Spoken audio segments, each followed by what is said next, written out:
Welcome everybody. We are doing a quick replay cast today, just one game, as the rest of the series. I don't know if it was before or after, if it was one game, if it was two games. Ultimately, between Clouded Minds and Bloodbath and Beyond was cast by Slexia. So we're just grabbing this one final game to add to the total series. So let's go ahead and take a look here. We are going to be on Infernal Shrines. I don't know whose map pick it was. I don't know what the map bans were or the hero bans. You'll have to see all of that in Slexia's primary cast of the rest of the match here. So let's go ahead and get this replay opened and get this going.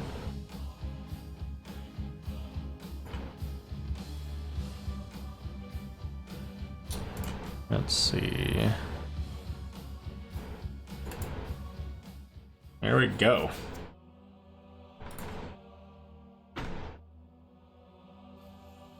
That was so fast. Make sure I'm on the right. I am.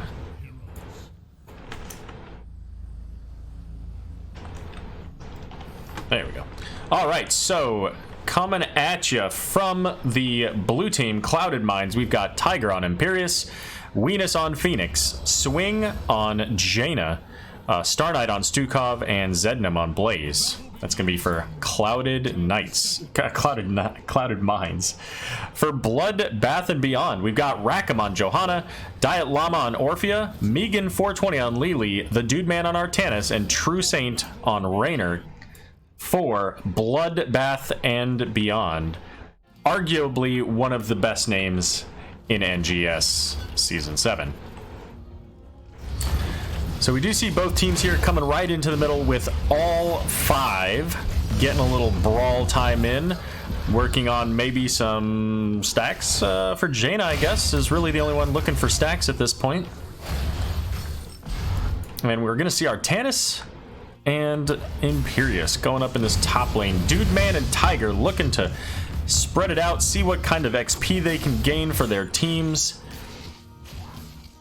And with the change to Imperius, I believe this was after the patch, so we may see a little bit better sustain out of that Imperius, depending on what talents they take. So we'll see how that goes.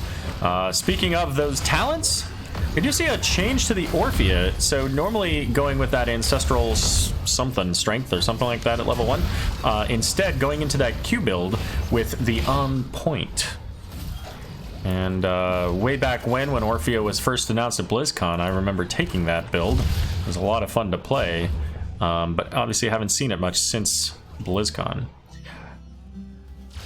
Both Jaina and Blaze looking for those regen globes, as blue team's potentially looking to miss out on some soak in this bot lane, unless, yeah, there you go. Stukov's coming down, and both Orphea and Raynor are going to get started on this bottom camp, while blue Venus and Swing are going to get onto their siege camp. And of course, these Impalers got a little bit of a buff to their attack damage. They went from 50 to 65 as a base.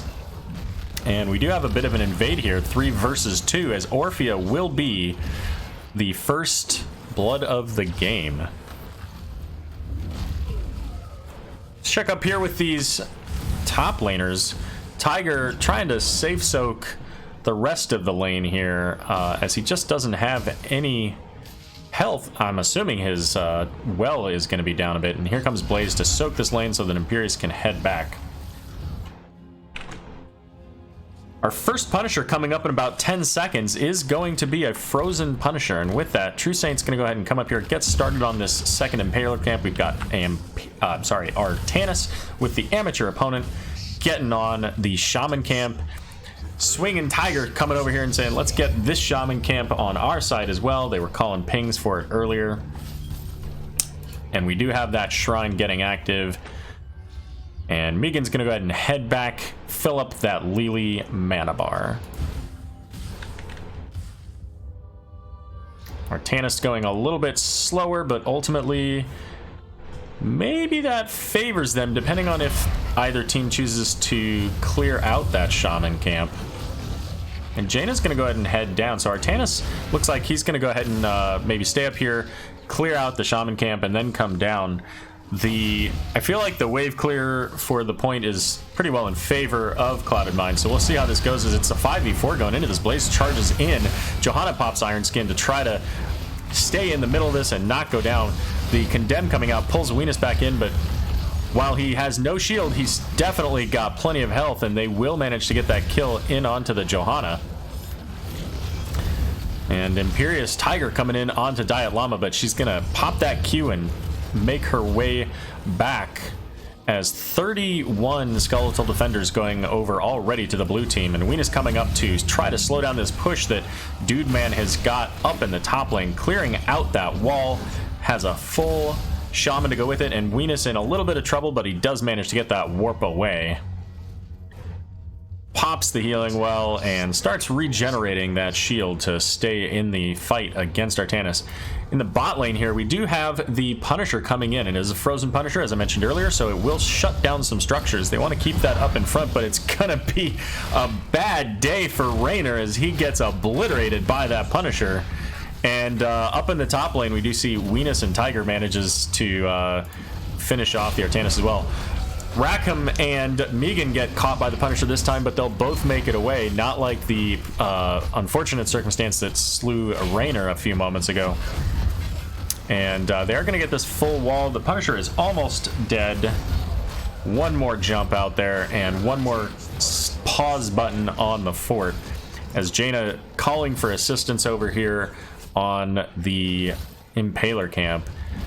And Star Knight Zednam are going to do the same in the bot lane. But here comes the party of three trying to do the opposite of what happened to them earlier. They want to come in here and try to...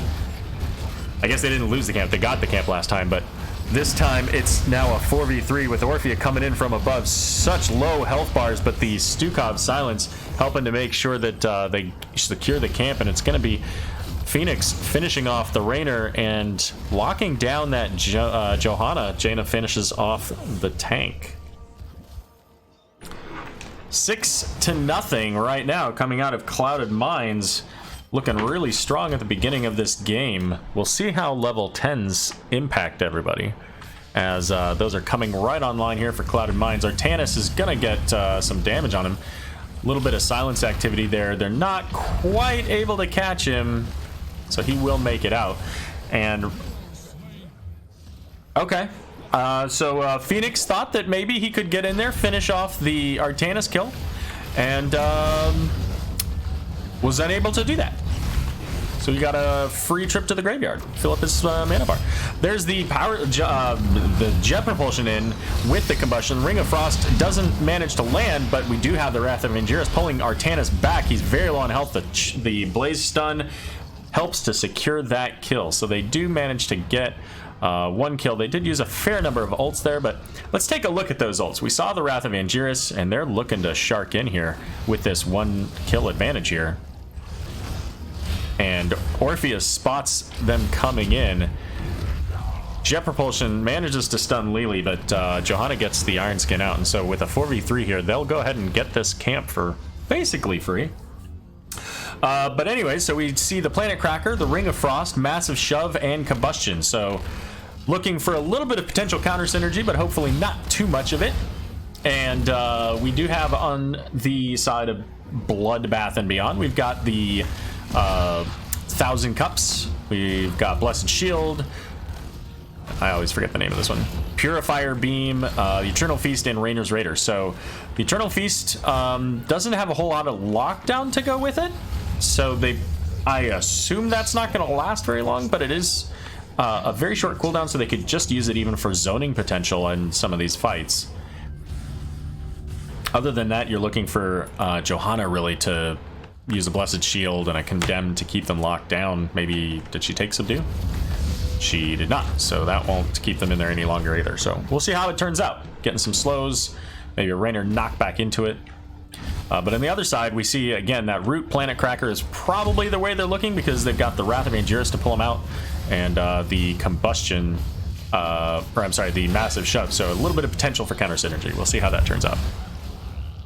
So Clouded Minds all here, as Bloodbath and Beyond a little bit late with the Raynor. So here they come, trying to make their mark as the swap goes in onto Imperious into the backline. Artanis and he is also in the back line, but ultimately it's going to be a big combustion in the back, getting all kinds of dot damage. Megan trying to keep everybody healthy, but it's Orphea and Raynor will go down. Raynor does, however, before that happens, get the Stukov. Jet propulsion out, doesn't quite make it out, as Blaze will go down as well, and that's a 3 for 2 in favor of Bloodbath and Beyond. Looked really strong right at the beginning of that for Clouded Minds, but they were able to sustain through the power of the Lily Jugs, keeping her, at least the high health targets, nice and healthy and able to help finish off once Raynor had killed off the Stukov. And now they're coming back in. We do see the Icy Veins talent. That was important to see because we've seen a lot of the shield one. But there's the big silence going out into the Bloodbath and Beyond team there. They're at 32 stacks with 16 for blue. Clouded Minds coming in with the Imperious Charge. Misses everybody, but the Jet Propulsion hits 3. There's the Eternal Feast. Trying to help get her team out as Johanna will go down. They do get the Punisher, so look for this to jump on somebody very soon as Massive Shove pushes Artanis into the back. Imperious gets the kill onto Raynor, and they do finish off the Orphea as well. Tiger gets pulled in onto Artanis, trying to get some damage, has the Purifier Beam going on, doesn't mind standing still as long as they can get that kill. So 4 kills and losing the Punisher. They'll be able to clear this up, I think, before it kills the fort? Maybe? Yeah, it's all kinds of interested in punching people, so I think they've got enough time to clear that up. Maybe lose that well to that laser beam. Maybe? Not quite. All right, so pretty even on the structures right now. Top lane is down about half. Bottom lane for Bloodbath and Beyond is about half as well. We've got BB and B coming into the bot lane, getting this siege camp. Once again, we see Tiger diving in all by himself this time. Wrath of Angiris pulls him out of the feast though. Ring of Frost hits 3, and there's that Planet Cracker going hard onto Lily. Imperious Charge manages to catch a hold of, I think it was Raynor there, and once again, this time with a 5 versus 4. So we had a 3 versus 2, a 4 versus 3, and now a 5 versus 4. Every single time they get to this bottom camp, Clouded Minds brings the pain. But for what it's worth, Artanis did just take that top fort, so they do get some value there. It's countered by Clouded Minds getting the fort in the bottom, so Dude Man at least equaling out the amount of pressure that they have on the map.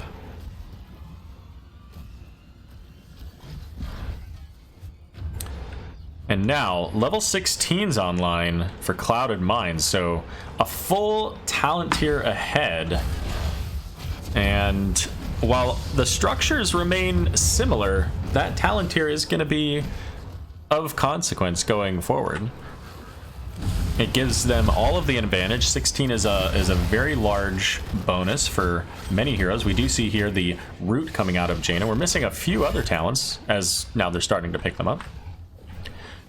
It would not surprise... Yeah, I was going to say, I see some pings over here. It would not surprise me if they were going to come over and invade this, especially knowing that Orphea is in that bot lane. Johanna's in the mid lane. They're going to get a solid 10 seconds plus before the rest of that team shows up here. The swap gets Artanis all the way through.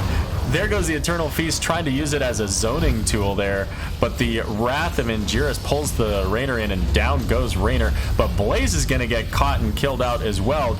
Cup's trying to keep everybody alive, but Orphea just not going to cut it.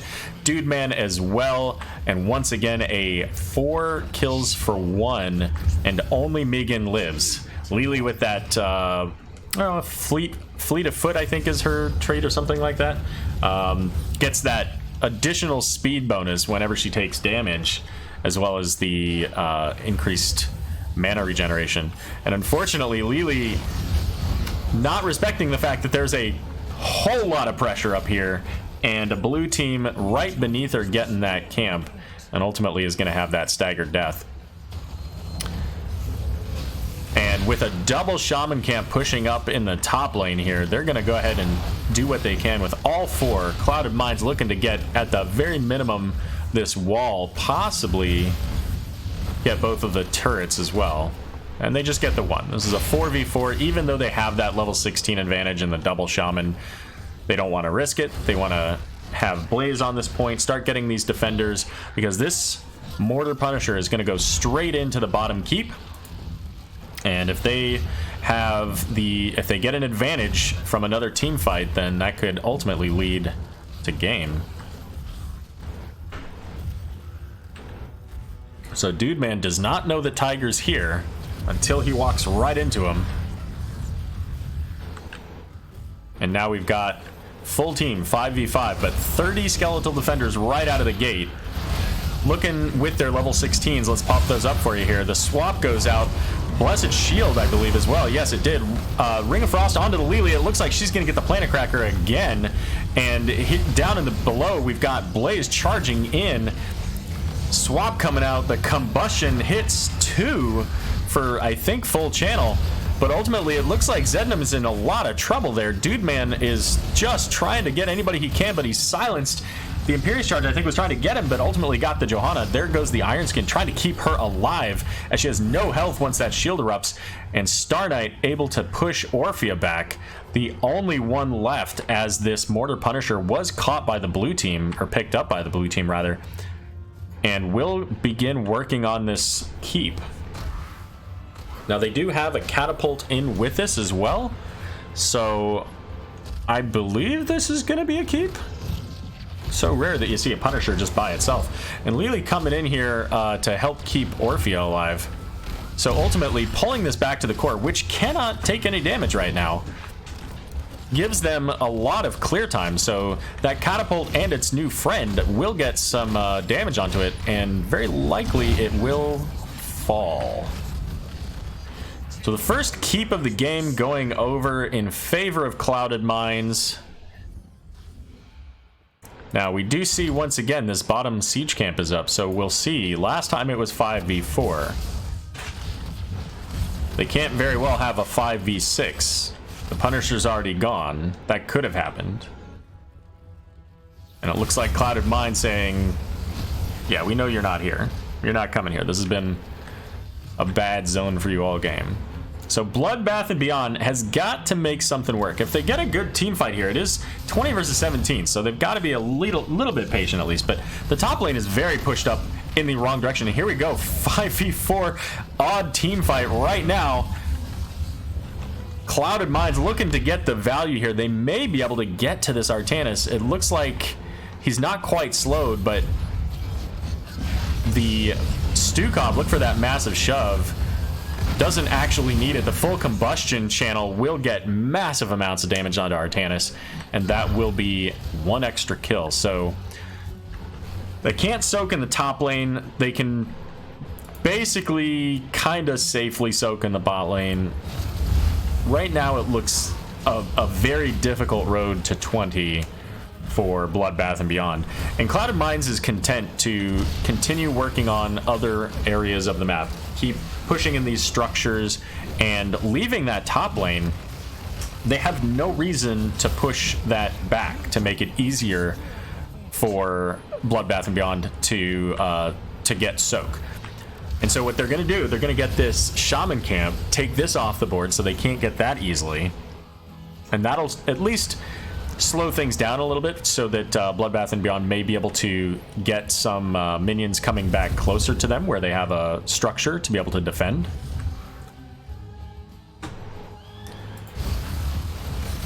And the last... Actually, I don't know if it's the last Punisher. Could be the last Punisher for either team. Whichever team gets this Punisher, ultimately a kill or two and they win the game. So we'll see if that works out. Of course, a kill or two and not losing any of their own people.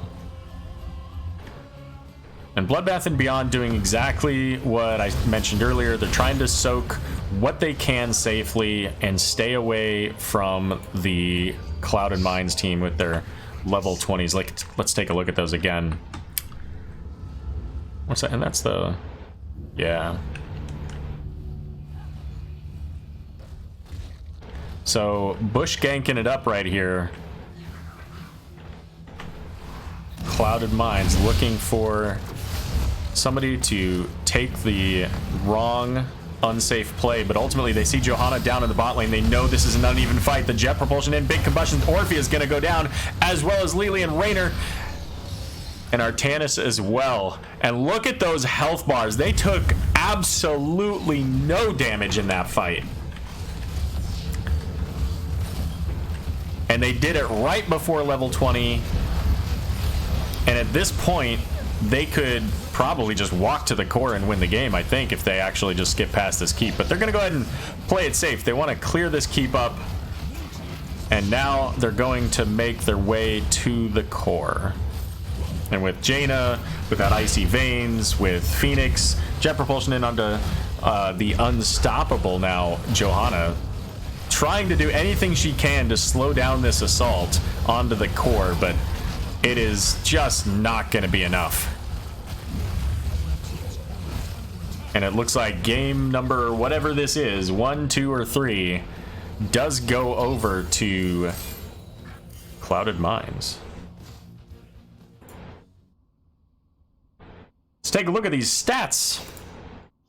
Show stats, show stats. So we have 0 deaths on behalf of Tiger. An impressive stat considering how many times he actually was very low in that game. Only one in the match to have 0 deaths, but 30-8. That's a painful number to see. And that last team fight there in the top was executed perfectly with the charge in, the big stun onto 3. You had all of the ults going out, and just 3 out of 4 members were gone before they knew they'd even been hit, and Artanis followed up shortly after that. It was a very well executed gank coming from Clouded Minds, and they knew they could do it safely because Johanna wasn't even there, and they knew that she was in the bot lane soaking.